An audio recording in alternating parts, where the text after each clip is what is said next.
retrouve aujourd'hui dans une nouvelle vidéo et enfin une vidéo où je vous parle exclusivement de livres. Je vais vous présenter en fait mes coups de cœur de l'année 2021. J'arrivais pas du tout à faire un classement donc je me suis dit je vais juste présenter mes coups de cœur. Il y en a 6 donc voilà, c'est assez raisonnable. Du coup j'ai pas mis de préférence. Je vais vous les montrer dans l'ordre dans lequel je les ai lus. Vous avez déjà entendu parler de tous ces livres puisque si vous avez regardé mes updates lecture, j'en ai déjà parlé. Du coup je vais pas forcément m'éterniser pendant 10 ans sur chaque livre. Mais ça c'est des livres que j'ai adorés cette année et du coup j'avais vraiment envie de pouvoir vous les représenter. Il y a une majorité quand même de young adult. Mais on va dire qu'il y a plusieurs genres de young adult. Je vous présente ça tout de suite. Je pense que ça va être un petit peu compliqué parce qu'il y en a certains, ça fait longtemps que je les ai lus. Donc du coup j'ai pris mon petit carnet de lecture pour voir un petit peu ce que j'avais noté dessus parce que pour vous refaire un petit peu une grille c'est un peu compliqué. Du coup le premier dont je vais vous parler il s'agit de La Faucheuse de Neil Shusterman, publié là chez PKJ dans leur format poche. Dans ce livre-ci, on se retrouve dans une société dans laquelle on ne meurt plus naturellement et en fait on est glané. En fait, il y a des personnes qui sont ce qu'on appelle les faucheurs ou les faucheuses qui ont pour charge de glaner les gens pour réguler un petit peu la population, on va dire ça. Et il y a tout un tas de commandements, etc. Et en fait, nous, on va suivre deux personnages qui vont se retrouver à être en fait apprentis faucheurs. Donc voilà, j'ai pas envie de vous en dire plus parce que moi, je savais plus ou moins que ça et ça m'a vraiment plu de rentrer dans le livre en sachant que, on va dire, l'univers dans lequel on se trouvait. C'est une lecture qui est hyper surprenante, à laquelle, à chaque fois, on a des trucs auxquels on s'attend pas, etc. J'ai adoré aussi de découvrir cet univers un petit peu qui est assez particulier et que je pense pas que j'avais déjà vu dans d'autres livres, franchement pour moi c'est assez inédit. C'est aussi hyper intéressant de voir les failles dans le système qu'on nous dépeint dans ce livre-là, puisque c'est un système qui a plus grand chose d'humain finalement, et du coup, voilà, c'est pas très naturel de ne plus mourir en fait, c'est un petit peu particulier et du coup j'ai adoré voir un petit peu les failles dans ce système là. Je trouve aussi qu'on s'attache vachement aux deux personnages principaux, même pas qu'aux deux personnages principaux, il y a d'autres personnages auxquels on s'attache vraiment et en plus on a une écriture, on va dire, écriture, je sais pas comment dire ça, mais c'est écrit d'une manière assez particulière parce qu'on a deux points de vue et en même temps on a aussi des extraits de journal de faucheurs parce que les faucheurs tiennent un journal et du coup on a quelques extraits de ces journaux là et j'ai dit des journaux tout à l'heure, oui bref vous m'avez compris. Voilà, en tout cas c'est un livre que j'avais beaucoup aimé. Le tome 2 est sorti au mois de septembre, étant donné que j'ai trop de livres et que je ne lis plus beaucoup dernièrement, je ne l'ai pas encore acheté mais il me tarde vraiment de découvrir la suite parce que j'avais vraiment beaucoup aimé ce livre aussi. La fin était quand même assez surprenante donc vraiment j'ai trop hâte de lire la suite. Je vois mon savon qui clignote depuis tout à l'heure, voilà vous pouvez l'admirer 2 secondes, je vais l'éteindre parce que vous allez faire une crise d'épilepsie. Ensuite j'ai à vous présenter La Carte des confins de Marie Réplin, toujours chez Pocket Jeunesse mais cette fois-ci en grand format. J'avais énormément aimé ce livre, je pense que ça sert à rien de le dire parce que tous sont des coups de cœur. Là, dans ce livre-ci, on va retrouver Callie qui est une voleuse et qui va rencontrer Blake. C'est ça ou pas? Oui, Blake qui lui est capitaine d'un bateau de pirates et ils vont se retrouver en fait puisque Callie a un objet que Blake veut lui acheter en fait et ils vont se retrouver à vivre l'aventure tous les deux à la recherche de la carte des confins qui leur permettrait d'arriver aux confins du monde. Enfin voilà, il y a tout un aspect magique et tout un univers un petit peu particulier aussi dans ce livre-ci.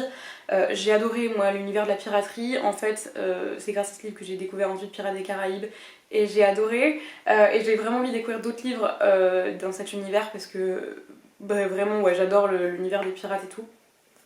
Callie c'est un personnage qui est vraiment j'ai vraiment apprécié parce que c'est une femme forte, c'est une femme qui se laisse pas marcher sur les pieds, qui a du caractère, qui sait dire quand elle y va d'accord ou pas, et j'adorais le jeu un petit peu entre les deux protagonistes, je vais pas vous en dire plus là-dessus, mais vraiment j'ai adoré Blake, vraiment on n'a pas les mots pour le décrire mais ouais franchement j'ai bien aimé voilà, cet univers et cette magie qui peut-être est assez dangereuse finalement. Et enfin voilà, pareil, la fin était assez surprenante et j'ai qu'une seule hâte, c'est d'avoir la suite parce que on nous laisse comme de ronds flancs. Voilà. Alors ensuite j'ai Ce qui nous lie de Samantha Bailey chez Milady, et ce livre aussi du coup est le seul qui n'est pas du young adult. J'ai mis tout un tas de post-it, vraiment ce livre a été une surprise mais monumentale. Je m'attendais pas du tout à aimer autant parce que au niveau du résumé ça faisait vraiment penser à une romance un peu cucu et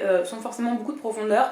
Du coup on suit Alice qui a un don, c'est-à-dire qu'elle peut voir les liens entre les gens par le biais de fils qui sont plus ou moins épais selon les relations entre les personnes.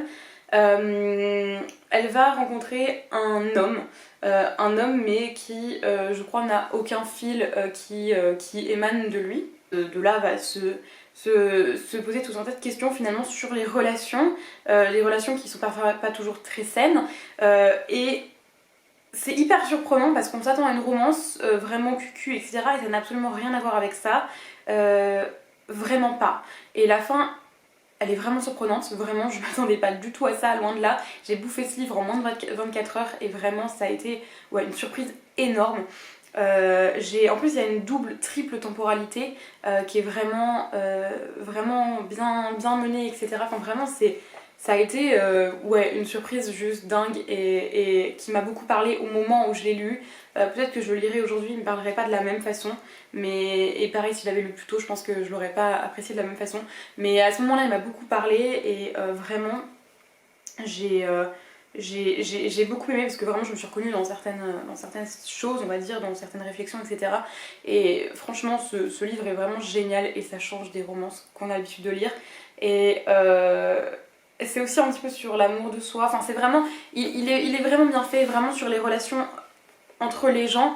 Et ouais, je peux pas vous en dire plus, je vais pas trop vous en dire plus, mais franchement ça a été juste une découverte dinguissime. Il fait même pas 300 pages, donc franchement si vous avez moyen de le découvrir faites-le parce que vraiment c'était dinguissime. Ensuite j'ai lu L'été de tous les possibles de Jennifer Niven chez Gallimard Jeunesse. Ce livre a été une énorme claque, j'avais acheté parce que les couvertures criaient l'été et je sais pas, je me suis dit tiens j'ai envie d'une petite romance pour cet été, donc je l'avais acheté pour ça, mais je m'attendais clairement pas à aimer autant je pense. Là on se retrouve, on suit Claudine qui vient d'apprendre que ses parents vont se séparer. Elle part donc avec sa mère alors qu'elle avait clairement pas prévu ça pour l'été, mais elle part sur une petite île un petit peu coupée du monde avec sa mère donc. Et là elle va rencontrer Jérémia. Et voilà, il va s'en suivre tout un tas de choses, c'est vraiment une merveille. On a plusieurs sujets qui sont abordés, notamment le sujet du divorce et comment c'est vécu par un enfant et même par quelqu'un qui divorce, en tout cas comment l'enfant voit son parent vivre la chose, enfin voilà. Enfin, l'adolescente, puisque c'est une ado, je sais plus quel âge elle a, mais 16, 17, 18 ans, peut-être quelque chose comme ça, dans ces eaux-là. Toujours est-il que du coup, il y a vraiment des sujets importants. On a aussi tout ce qui est la virginité et toute la sacralité, on va dire, le mythe, etc., autour de la virginité qui est un petit peu déconstruit là-dedans. Et ça, c'est vraiment intéressant aussi. On a vraiment un livre qui est pas cliché, qui est réaliste, enfin franchement, ouais, et je sais pas quoi vous dire, mais vraiment waouh. Les personnages sont hyper attachants, c'est vraiment une ambiance hyper estivale, on s'y croit, enfin vraiment ça sent l'été quoi, c'est vraiment ouais, enfin je l'ai lu je sais plus au mois de juin peut-être, enfin en tout cas je l'ai lu vraiment au moment où c'était le mieux pour le lire. Et je me suis beaucoup retrouvée dans l'histoire des deux protagonistes. Il y a vraiment eu des choses qui m'ont beaucoup parlé, donc ça a été d'autant plus intéressant pour moi. Et je pense que de toute façon qu'on a un coup de cœur, c'est aussi parce que le livre nous parle quand même assez profondément. Qu'est-ce que je voulais vous dire d'autre sur ce livre? Je voulais vous dire un truc, mais oui, il y a un truc que je voudrais vous lire, c'est dans les remerciements, à la toute fin. Il y a un message qui est juste magnifique et j'avais envie de vous lire, c'est juste un tout petit bout là et j'avais envie de vous lire, je pense pas que je vous l'avais lu dans mon update lecture où j'en avais parlé, mais je vais vous le lire. Bon, maintenant, refermez ce livre, mais n'oubliez pas de vous ouvrir à l'amour, à tous ces possibles, au presque et au peut-être. Faites entendre votre voix, laissez les autres entrer. Faites vos propres choix, c'est votre avenir, votre corps, vous avant tout. maintenant, filez écrire votre vie. Je trouve que c'est hyper beau, enfin en tout cas voilà, ce livre est une merveille, je vous le recommande. Voilà, si vous tentez un tant soit peu, foncez. Voilà. Et ensuite, j'ai donc non pas un mais 2 livres à vous présenter puisqu'il s'agit du tome 1 et du tome 2 du Peuple de l'air. Je crois que c'est ça le nom de la... Je ne sais plus le nom de la saga. En tout cas, toujours est-il que c'est donc Le Prince Cruel et Le Roi Maléfique de Holly Black chez Rajo. Je ne m'attendais pas à avoir un coup de cœur aussi monumental, j'entendais tout le monde en parler, c'était le livre avec Akota dont tout le monde parlait depuis peut-être même plus d'1 an.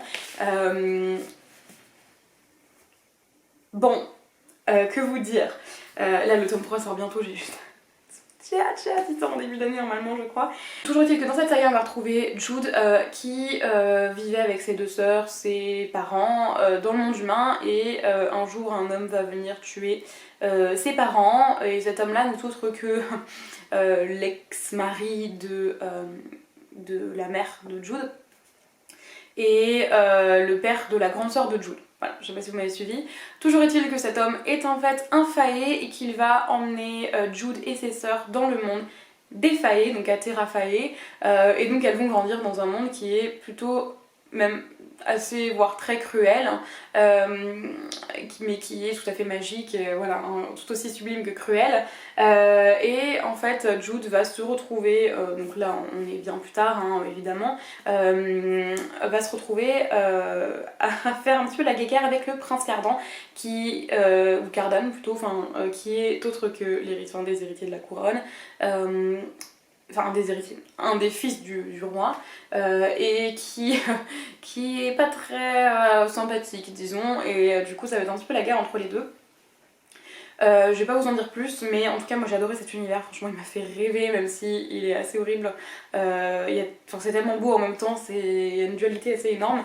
J'ai adoré aussi les personnages, il y a des retournements de situation de malade, franchement ça a été un truc où vraiment je pouvais plus m'arrêter de le lire, vraiment c'était un truc de malade. J'ai vraiment adoré. Le tome 2 c'est exactement pareil, à la fin je suis passée par toutes les émotions, la fin elle est juste genre waouh, ok, quand est-ce qu'on a la suite? Un côté politique qui est beaucoup plus développé dans ce livre aussi que dans celui-là.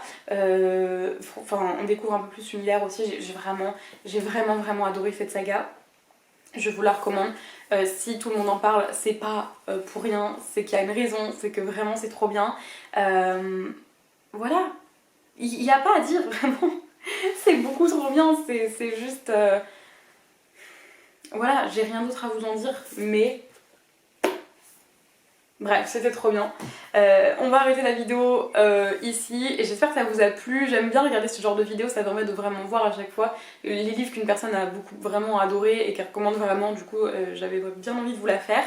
Je vous la fais là alors que Noël n'est pas passé, mais de toute façon je ne pense pas avoir de coup de cœur d'ici là, parce que là je suis juste en train de lire des petites nouvelles de Noël, enfin des trucs qui ne sont pas des livres qui vont me toucher très profondément. Donc du coup je vais vous laisser et on se retrouve dans une prochaine vidéo. Bye!